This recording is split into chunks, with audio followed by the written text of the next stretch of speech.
5 centuries ago, Niccolò Machiavelli wrote The Prince, revealing how power truly operates behind closed doors. Today, I'm going to show you how those same principles apply to your physical presence and why most people will never understand what I'm about to reveal. Machiavelli understood something profound. True authority doesn't announce itself through words or wealth. It emanates through calculated restraint and strategic positioning. He knew that those who appear most harmless often wield the greatest influence, while those who shout loudest possess the least actual power. Every day you witness this ancient wisdom in action. Walk into any boardroom, any social gathering, any important meeting. The person commanding genuine respect isn't necessarily the loudest or most animated. They're the one whose mere presence shifts the entire room's energy without effort or explanation. But here's what Machiavelli never explicitly wrote about, yet certainly understood. Your body communicates your intentions before you ever speak. Every gesture, every stance, every micro-expression broadcasts whether you're someone to be respected, dismissed, or feared. And like all forms of power, this can be learned, refined, and weaponized. The techniques I'm about to share aren't drawn from modern self-help books or generic confidence courses. These are psychological principles that have been quietly used by intelligence operatives, master negotiators, and those who understand that perception shapes reality. Once you internalize these methods, you'll notice something unsettling about human nature. People respond more to what they sense than what they hear. Let me share 3 fundamental approaches that embody Machiavellian principles of power projection. But remember, as Machiavelli himself warned, knowledge without wisdom becomes tyranny. Use these insights responsibly, because once you master them, there's no returning to ignorance about how social dynamics truly function. The first principle I call strategic immobility. Machiavelli observed that effective rulers never acted hastily or revealed their emotions prematurely.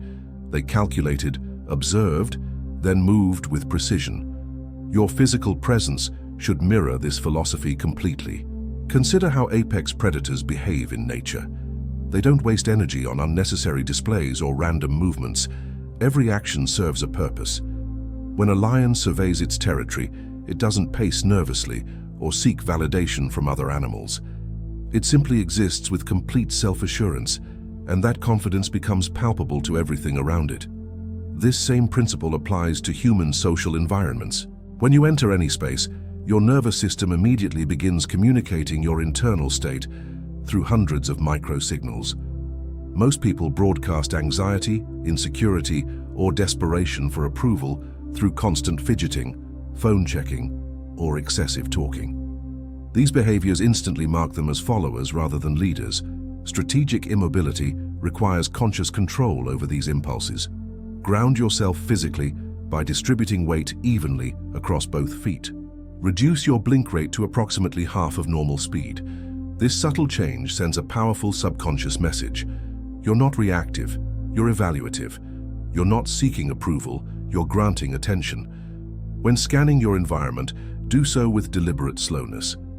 Let your gaze settle briefly on individuals without immediately looking away or smiling apologetically. This isn't aggression, it's assessment.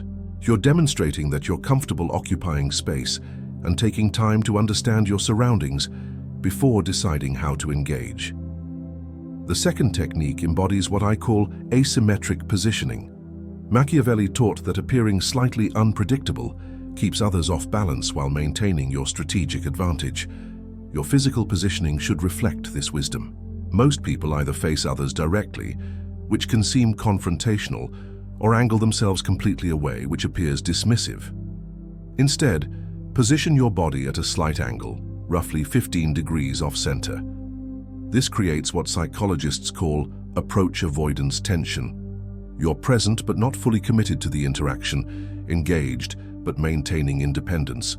Keep one hand partially concealed, either in a pocket or behind your back. This creates an element of incompleteness that the human brain finds intriguing rather than threatening. You're not hiding anything malicious, you're simply not revealing everything at once. This mirrors Machiavelli's advice about keeping certain cards close to your vest. Maintain a subtle forward lean when sitting or standing, but keep your shoulders relaxed. This combination suggests engagement without eagerness, interest without desperation. You're participating in the interaction on your terms, rather than being pulled into it by others' energy or expectations. The third and most powerful technique I call reflective confrontation. This directly applies Machiavelli's principle that sometimes the most effective response to disrespect is calculated silence rather than immediate retaliation. When someone attempts to diminish you through sarcasm, interruption, or dismissive behavior, most people either laugh it off, defend themselves, or escalate the conflict. All of these responses give the aggressor what they want, a reaction that confirms their ability to affect you. Instead, turn toward the person slowly and maintain steady eye contact for exactly 3 seconds. No expression, no words, just calm observation. During this time, you're essentially holding up a mirror to their behavior, forcing them to confront what they've just done without you having to articulate it. Add a slight head tilt, as if you're genuinely puzzled by their choice to act that way. This isn't mockery, it's clinical curiosity.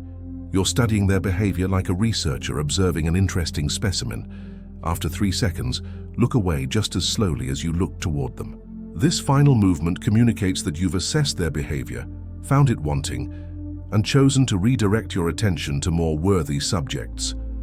The psychological impact is devastating because you've turned their attempted dominance display into a moment of self-reflection for them.